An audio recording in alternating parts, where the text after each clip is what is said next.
Morning students, today I am going to explain you chapter 2 of class plus 2 sociology, the demographic structure of Indian society.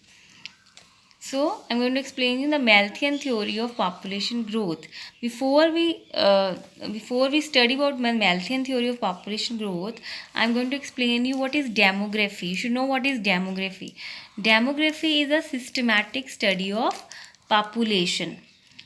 Systematic study है कि जब हम उसको systematically हम अपनी population को स्टडी करते हैं कि कितने चिल्ड्रन कितने हैं, यूथ कितने हैं, मैन वुमेन कितने हैं, ओल्ड पीपल कितने हैं. So that is a systematic study of population. The term is of Greek origin and is compose of 2 words. ये ग्रीक ओरिजिन की है, इसमें 2 वर्ड्स हैं. डेमो का मीन्स क्या है? Demo means people. So and Graafian means describe. So you have to remember the terms come from the Greek origin, and demo means people and graphian means to describe. So what is demographic studies? Demographic study करती क्या है? It changes in the population size. Means population size जब बढ़ता है और कम होता है, mean increases और decrease. जब population increase करती है तब हम demography की study करते हैं. Increase होती है then also we study about the population, and that is called as a demographic study. For example, population, let's say population is of 10 lakh. When population increases to 10 lakh 20,000, then it studies, that is called demographic study. For example, deaths ज़्यादा हो गई हैं तो हमारी जो population है वो decrease हो जाएगी. Then also the demographic studies about the population means कि कितने बर्थ हुए हैं. बर्थ ज़्यादा होंगे तो पॉपुलेशन बढ़ जाएगी. डेथ जो अगर हमारी ज़्यादा होंगी तो पॉपुलेशन कम हो जाएंगी. तो ये सब जो हमारी स्टडी होती है, birth rate, death rate, that studies comes under the demography. अब है माइग्रेशन. What is migration? जब फॉर एग्जांपल लेबरर्स हैं, उन्हें एक स्टेट में काम नहीं मिल रहा या एक जगह पे काम नहीं मिल रहा, वो दूसरी जगह पे जा रहे हैं काम करने. मतलब फॉर एग्जांपल एक स्टेट से दूसरी स्टेट जा रहे हैं, तो दैट इज़ माइग्रेशन. तो जब जिस स्टेट से वो जा रहे हैं वहाँ पॉपुलेशन कम हो जाएगी. वहाँ से चले गए, पॉपुलेशन कम हो जाएगी. जिस स्टेट में वो जा रहे हैं वो पॉपुलेशन बढ़ जाएगी. सो the calculation of this population increase or decrease done by the demographic studies. Then comes the structure and composition of the population. अब structure composition में क्या आएगा कि कितने men हैं, कितने women हैं, and different age groups. Means children कितने हैं and old age people कितने हैं. So this is the structure and composition of the population. Okay, then comes the famous theory of demography, that is Malthus theory of population. The famous theory is Malthus theory of population growth. So let's study about in detail what is Malthian theory. It is associated with the English political economics Thomas Robert Malthus. He was born in 1766 and died in 1834. So Malthus theory of population growth outlined in the essay on the population in 1798. So his theory of population, it was outlined in the essay on population that was published in 1798. According to him, अब उसके according क्या था कि जो population जो है it rises in the geometric progression. जो population growth है वो ज्योमेट्रिक प्रोग्रेशन में ग्रोथ है. So what is geometric progression? जो हमारे उसके अकॉर्डिंग, मैल्थियस के अकॉर्डिंग, पॉपुलेशन जो बहुत फास्ट रेट पे ग्रो होती है, that is 2, double of 2 4, double of 4 8, double of 8 is 16, double of 16 is 32. सो बहुत फास्ट रेट पे, बहुत जल्दी हमारी पॉपुलेशन बढ़ रही है, इंक्रीज़ हो रही है. तो उसे हम ज्योमेट्रिक प्रोग्रेशन कहते हैं. फिर अब हम जो एग्रीकल्चर प्रोडक्शन है, मीन्स जो पॉपुलेशन है, जो लोग हैं वो बढ़े जा रहे हैं, उनके लिए उतना ही हमें फूड चाहिए, खाने पीने का सामान उतना ही चाहिए. तो जो एग्रीकल्चर प्रोडक्शन है पॉपुलेशन के अकॉर्डिंग कम है.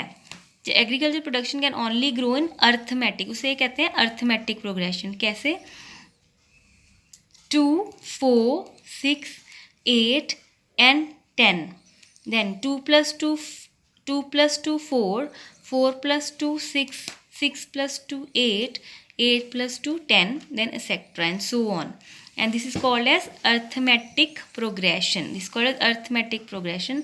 Means population के comparison में जो हमारी जो agriculture production है वो उनकी जो growth rate है बहुत कम है. मतलब तो हमारी जो पॉपुलेशन है जो बढ़े जा रही है उसके उतना ही हमें एग्रीकल्चर प्रोडक्शन भी चाहिए, उतना फूड भी चाहिए, उतनी food clothing all that we require. So Malthus से जो पॉपुलेशन ग्रो हो रही है बहुत फास्ट रेट पे हो रही है, दैट इज़ ज्योमेट्रिक प्रोग्रेशन. और जो एग्रीकल्चर प्रोडक्शन है, आई मीन जो फूड की प्रोडक्शन है, clothing food for the population, that is in the arithmetic progression. Mean that the very slow rate, growth rate is very slow. Then comes the population policy of India. What is population policy of India? In 1952 the National Family Planning Program NFPP was introduced. National Family Planning was introduced in 1952. It tried to influence the rate and pattern of the population in socially described direction. Its main objective was to control the population. अब इनका national family planning programme NFPP जो 1952 में आई थी, इसका main M क्या था, objective क्या था? It aim was to control the population को बढ़ने से रोकना. कंट्रोल मीन्स पॉपुलेशन को बढ़ने से रोकना. इट वॉज रीनेम्ड एज, इसको दोबारा रीनेम हमने क्या किया था, national family welfare programme. Very very important, remember national family planning programme NFPP was renamed as national family welfare programme, that is NFWP. Then comes the age structure of Indian population. So what is age structure? I want to explain you. Age structure, the proportion of a person of population in different age groups related to the total population. अब हमारी जो total population है उसको हमने different ages में बांट दिया. जैसे 0 to 15 years में कितने लोग हैं, 15 to 64 years में कितने लोग हैं, above जो 64 के हैं वो कितने लोग हैं. तो हमने population को अपने डिवाइड कर दिया according to age, that is called age structure. It includes age groups of like children, youth and old people. इसमें चिल्ड्रन आ गए, यूथ आ गए, then the old people. Now I will explain you how it is divided.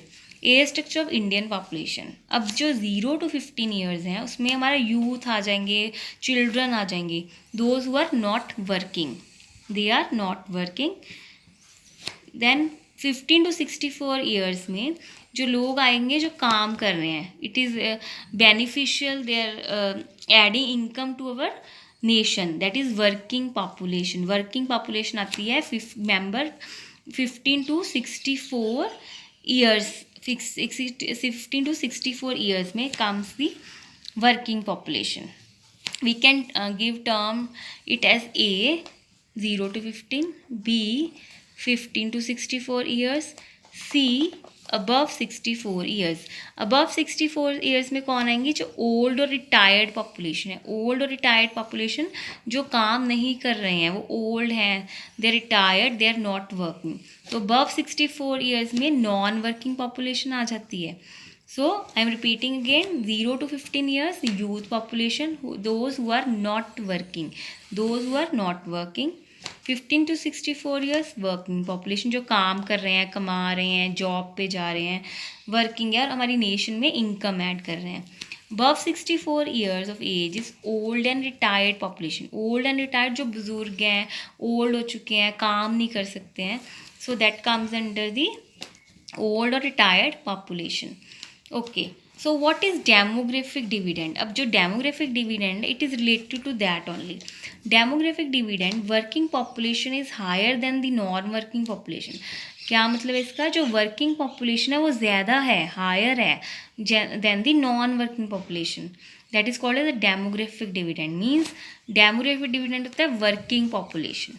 जो demographic dividend है that is between 15 to 64 years working population. जो हमारी जो वर्किंग पॉपुलेशन है वो 15 to 64 ईयर्स ऑफ एज में आएगी. जो working population will come under B option, 15 to 64 years working population, and that is called as demographic dividend. I hope you are clear with the term demographic dividend. So that is working population and it is higher than the non-working. right?